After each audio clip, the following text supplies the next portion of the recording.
Asibuyele emuva phansi ngokuhlukumeza insango babebhema kahle omkhulu maybe kanye ngonyaka ugqoka ibheshu nembadada ngidi isiko lami phela amasule bedume ngokuhloniphana nokuphana sahlephulelana inyoni noma kuyijiyane. Abahlaziyi-ke bezenkolo eNingizimu Afrika sebephumele obala ngokungahambisani-ke nesenzo esenziwa ngabazalwane abalandela kumholi webandla lamaNazaretha inkosi uMduduzi Shembe. Labahlaziyi-ke bezenkolo bathi-ke lezi zinto ezenzakalayo emhlabeni zidalwa-ke ukuba-ke nenkani kwalabo abalandela-ke lo mholi. Bathi-ke kulichilo futhi-ke kuyilibhadi ukuthi-ke laba-ke abalandeli bebize-ke inkosi kuMduduzi Shembe ngoNkulunkulu. Bathi kuNkulunkulu-ke munye futhi akalenganiswa.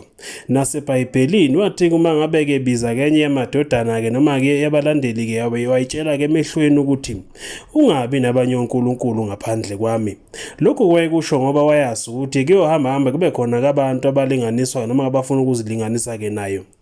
Lokho kwenziwa ngoba-ke kwasekuqaleni inkosi-ke u-Isaiah Shembe nemhla-ke ivula-ke ibandla lamaNazaretha ayikazi kuveza ukuthi yona-ke nguNkulunkulu.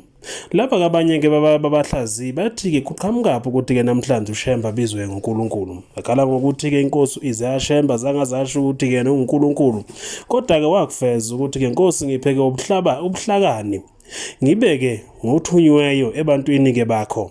Kodwa-ke namhlanje abalandeli-ke noma abazalwane-ke abahola ngaphansi abalandela ngaphansi kwaleli bandla babiza-ke inkosi uMduduzi-ke Shembe. Bathi-ke lokhu kwenzeke emva kokukhothama kwenkosi u-Isaiah Shembe.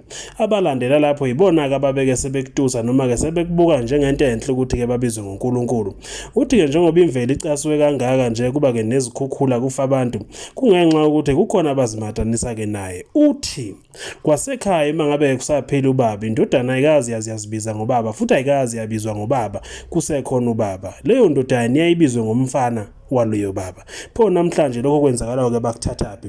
Lo mhlaziyi obizwa ngoBen Zulu uthi njeke lapha uthi-ke lokho okuqhubekalayo ikhona okwenza ukuthi kubeke nentukuthelo engaka ezweni. Uyacela ukuba abantu mabazi ukuthi-ke u-Isaiah Shembe uyena-ke wayekade-ke eyisithunywa-ke sikaNkulunkulu. Kanjalo-ke futhi nalaba abalandela emva kwakhe bayizithunywa njengoba-ke begade noma-ke bethunyiwe ukuba-ke banakekele-ke bephinde besindise abantu, kodwa zange banikezwe amandla ukuthi-ke babe uNkulunkulu.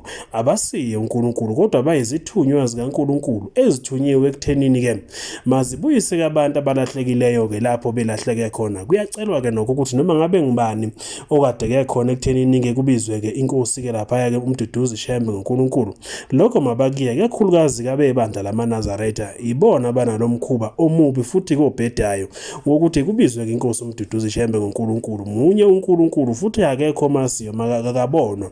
Abanye-ke bathi-ke kulicilo nembala ukuthi-ke ungabiza umuntu ohamba uyothenga naye-ke ukudla eShoprite. Yebo, inkosi uMduduzi Shembe ingisithunywa sikaNkulunkulu futhi ngumholi oqavile. Asibuyele emuva phansi ngokuhlukumeza insango babebhema kahle omkhulu maybe kanye ngonyaka ugqoka ibheshu nembadada ngidi isiko lami phela amasule bedume ngokuhloniphana nokuphana sahlephulelana inyoni noma kuyijiyane.